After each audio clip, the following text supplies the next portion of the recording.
2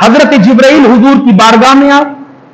آقا صلی اللہ علیہ وسلم نے فرمایا ہے جبرائیل میرے عمر کی شان، میرے عمر کی فضیلت جو آسمانوں میں ہے وہ شان تو سنا دو. جو شان میرے عمر کی آسمانوں میں ہے وہ شان بیان کرو. پتا چلا عمر کے قصیدے پڑھنا جبرائیل کی سنت ہے اور محبت میں بیٹھ کے سننا مصطفیٰ کی سنت ہے، اور ہم الحمدللہ اسی سنت کو ادا کر رہے ہیں. کہیے نا سبحان اللہ. دوسرے وہ بات کرتے ہیں ان کا مطلب سبحان اللہ سمجھ آ رہا ہے، شور برپا ہو جاتا ہے، اور آپ عمر بن خطاب کے نام سے بولتے نہیں. عمر بن خطاب کی شانیں بیان کرنا کوئی کرے نہ کرے جبرائیل کی سنت ہے، اور عمر کی شان محبت سے سننا میرے مصطفیٰ کی سنت ہے. یہ عمر ہے، کہاں میرے عمر کے قصیدے بیان کرو. اب قصیدہ کا بیان کیا کرتے جبرائیل نے؟ عرض کی یا رسول اللہ صلی اللہ علیہ وسلم اگر رب مجھے عمر نہیں دے دے، یعنی 950 سال، یا رسول اللہ 950 سال بھی میں عمر کے قصیدے پڑھتا رہوں، عمر کی شان ختم نہیں ہونے والی. اتنی بڑی شان 950 سال، وہ شان جو آسمانوں میں ہے وہ شان پڑھوں، 950 سال تک پڑھتا رہوں، عمر کی شان ختم نہیں ہوگی. آقا صلی اللہ علیہ وسلم حضرت عمر کے چہرے کو دیکھ کر مسکرا رہے تھے. حضور نے تبسم فرما رہے تھے. حضور نے پوچھا عمر پتہ ہے میں کیوں مسکرا رہا ہوں؟ واللہ اعلم ورسولہ، یا رسول اللہ اللہ اور اس کا رسول جانتا ہے، آپ کیوں مسکرا رہے مجھے نہیں پتا. حضور علیہ الصلوۃ والسلام نے ارشاد فرمایا عمر میں اس لیے مسکرا رہا ہوں، میں اس لیے تبسم کر رہا ہوں کہ عرفہ کے دن اللہ تبارک و تعالی عمومی طور پر جتنے بھی حاضی ہوتے ہیں اللہ سب کو مبارک دیتا ہے. اللہ سب کو مبارک دیتا ہے عمومی طور پر. لیکن عمر میں مسکرا اس لیے رہا ہوں اس دن اللہ خاص طور پر جسے مبارک دیتا ہے وہ آپ ہیں، وہ عمر ہے کہ خاص طور پہ اللہ آپ کو مبارک دیتا ہے. اور آقا صلی اللہ علیہ وسلم نے ارشاد فرمایا ہر امت میں محدث ہوتا ہے، ہر امت میں محدث ہوتا ہے، اور میری امت میں میرا محدث عمر ہے. صحابہ کرام نے عرض کی یا رسول اللہ محدث کیسے ہوتا ہے؟ آسان لفظوں میں محدث کیا ہوتا ہے؟ ارشاد فرمایا محدث وہ ہوتا ہے کہ جس کی زبان سے فرشتے بولیں، جس کی زبان سے، یعنی زبان اس کی ہو کلام فرشتوں کا ہو، زبان اس کی ہو بات فرشتوں کی ہو.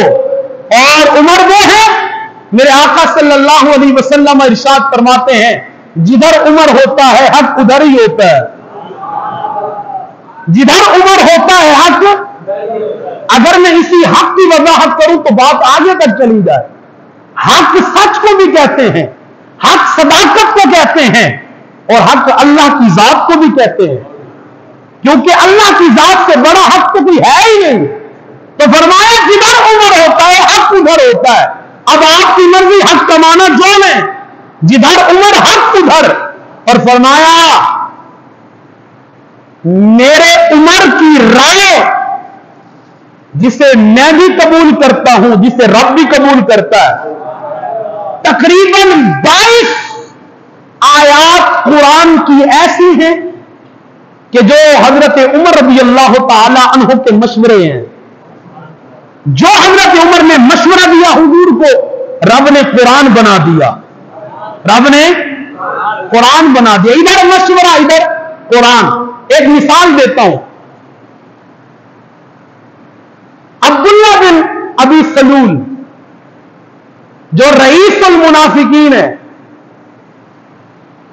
جب یہ مرا اس کا بیٹا حضور کا صحابی، انہوں نے آ کر حضور علیہ الصلوۃ والسلام سے عرض کی یا رسول اللہ آپ میرے والد کے لیے جو ہے نا اپنی قمیص دیجئے. حضور نے قمیص دے دی. اب پھر گزارش کی، یا رسول اللہ میں چاہتا ہوں کہ میرے والد کا جنازہ آپ پڑھائیں. اب آقا صلی اللہ علیہ وسلم کیونکہ تھا تو حضور کا امتی، لقد جاءکم رسول من انفسکم عزیز علیہ ما عنتم حریص علیکم حریص علیکم. اس وجہ سے حضور اٹھے کہ جنازہ پڑھاؤں. حضرت عمر بن خطاب رضی اللہ تعالیٰ عنہ کھڑے ہوئے، حضور کی قمیص کو پکڑ لیا. یا رسول اللہ کدھر جا رہے ہیں؟ کہا جنازہ پڑھانے جا رہا ہوں. یا رسول اللہ، اللہ نے آپ کو تو منع کیا ہے کہ آپ ان کے لیے بخشش کی دعا نہ کریں. ان تستغفر لهم او لا تستغفر لهم ان تستغفر لهم 70 مرہ لن يغفر اللہ لهم. آپ ان کے لیے بخشش کی دعا کریں نہ کریں، چاہے آپ 70 مرتبہ بھی ان کے لیے بخشش کی دعا کریں، اللہ ان منافقوں کو نہیں بخشے گا. یا رسول اللہ، آپ کو تو منع فرمایا گیا ہے. حضور نے فرمایا، رب نے کہا نا 70 مرتبہ، میں 70 سے بھی زیادہ مرتبہ اس کے لیے مغفرت کی دعا کروں گا. لیکن حضرت عمر کا یہ جو جملہ نکلا تھا کہ رب نے آپ کو منع کر دیا، اس کے بعد قرآن کی آیت اتری، لا تصلی علیہم، اے میرے محبوب نہ آپ ان کا جنازہ پڑھائیں گے نہ آپ ان کی قبروں پہ کھڑے ہوں گے. اس طرح کی کئی مثالیں ہیں، اس طرح کی کئی. ایک شخص ہے کافر بدبخت، کہتا ہے میں جبرائیل سے نفرت کرتا ہوں. حضرت عمر بن خطاب سے کہتا ہے میں جبرائیل سے نفرت کرتا ہوں. حضرت عمر نے کہا من کان عدوا للہ وملائکتہ ورسلہ وجبریل ومیکائیل فإن اللہ عدو للکافرین. آپ نے یہ جملے پڑھے، ہو بہو اللہ نے وہی جو حضرت عمر کے جملے ہیں اللہ نے قرآن کی آیت بنا دیا. وہ اللہ کا دشمن ہے. من کان عدوا للہ وملائکتہ ورسلہ وجبریل ومیکائیل فإن اللہ عدو للکافرین. یہ اللہ کا دشمن ہے. اور فرمایا اللہ کا جب فإن اللہ عدو للکافرین، یہ اللہ کے دشمن ہے تو اللہ بھی بدبختوں کا دشمن ہے. تو حضرت عمر رضی اللہ تعالیٰ عنہ کی رائے کو اللہ تبارک و تعالیٰ نے قرآن بنایا. سامعین محترم، دنیا جتنی بدبختیاں کرے، کمینے جتنے عمر بن خطاب کی شان کو کم کرنا چاہیں، کم کر سکتے؟ کم کر سکتے؟ کیا عمر کی یہ شان کم ہے کہ میرے مصطفیٰ کے سسر ہیں؟ میرے عمر کی یہ شان کم ہے کہ میرے نبی کے سسر ہیں؟ اور یاد رکھیں حضرت علی المرتضیٰ آپ کہا کرتے تھے کہ میں عمر کی نیکیوں میں سے ایک نیکی ہوں. میں حضرت عمر کی نیکیوں میں سے ایک نیکی ہوں. اس عمر کی کیا شان ہوگی جس کی ایک نیکی علی المرتضیٰ ہے. تو حضرت عمر کی شان کو کوئی کم کر سکتا نہیں ہے.